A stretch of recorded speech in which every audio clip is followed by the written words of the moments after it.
SMT Nation, we are back. Nation, in this video, we want to give you guys an update on some leaked information coming out of T-Mobile in relation to customers' prices. Let me give you guys the update, see who it impacts, and maybe you can use this information to kind of prepare yourselves, brace yourselves for changes at the Magenta carrier. I'll provide a link to the article here posted from the T-Mobile report. That link will be in the description. Ways to support us can be found there as well. Please do like and share our content. Subscribe if you're new here, and turn on the bell notifications icon so you never miss an upload from the SMT. All right, the title, T-Mobile will no longer offer a price lock for fiber customers. Now, I want to start this off by saying the recent trend for T-Mobile has been price increases. That's been going on now for a couple of years. Well, essentially since the merger with Sprint. A lot of customers are paying more for service now than they did before. In and of itself, it's not really surprising.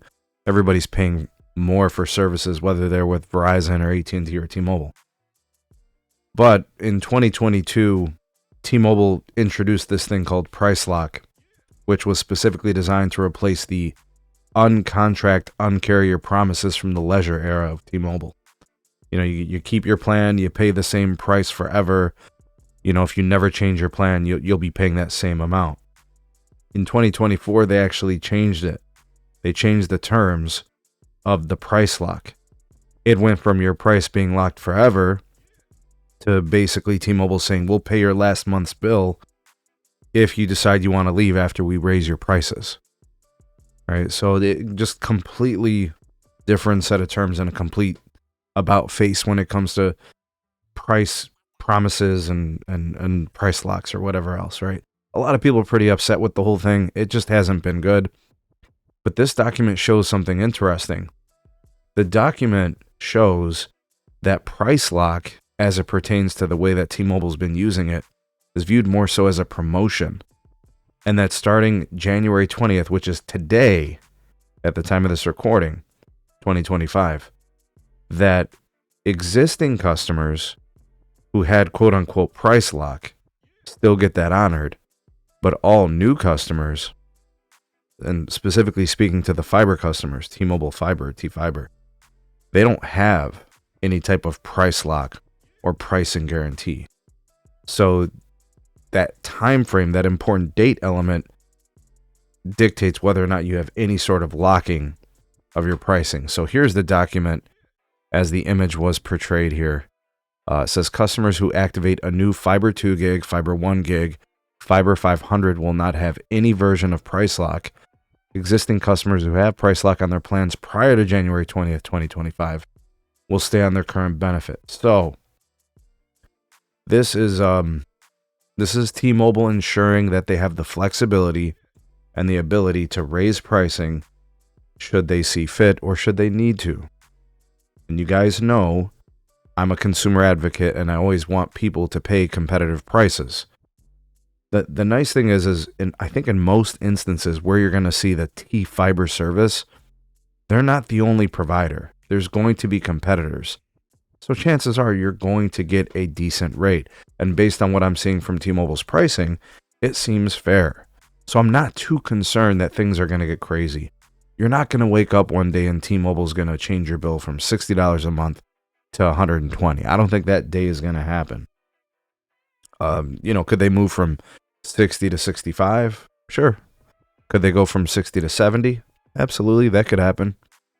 But, when I look at like cable pricing, everyday price in cable is like $90 on average, right? So really what we need as customers, what we need is competitors. And then we let the marketplace compete for our business. And, you can compete in a few ways. Companies can compete with customer care. They can compete in pricing. They can compete in network technology performance, all these different things. And, whether things are promotional or not, I mean, look, I love everyday pricing to be competitive. And, T-Mobile's moving in a way that makes them seem more like a cable company, because they're basically saying these are promotional rates. And that's what cable does. We need to make sure, and shout out to Brandon, we discuss this all the time. these wireless network builders moving into the home broadband space, and of course T-Mobile, acquiring or buying Metronet and Lumos, and they've got some joint ventures with other companies, and Pilot in Manhattan, and there's a couple other ones. I don't need to mention them or discuss it here in this video. They're going to start increasing the reach of their fiber business, and they're going to want to start to do things like those traditional telcos do it. It's more cost effective for them. It improves their margins, increases their ARPU. Guys, T-Mobile is not what they used to be. And I'll go out and say it now. You're probably looking at price increases on the wireless side this year too. AT&T already did it to FirstNet.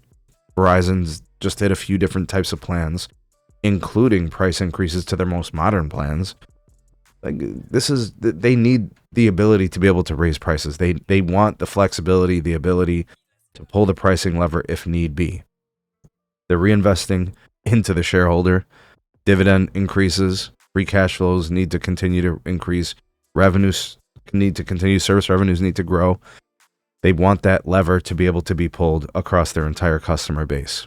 So if you have price lock, cool, good for you.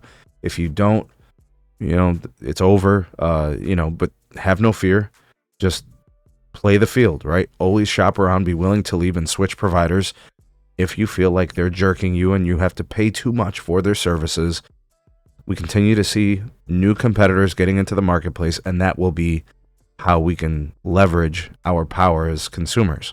T-Mobile is just another one of those companies, and we'll play the field, do business with them if we see fit, and if it's a good option and price competitive. And if things change, you shop around. You got to be ready to do it. That's what I implore you to do as a consumer, is don't stick to being loyal to these companies.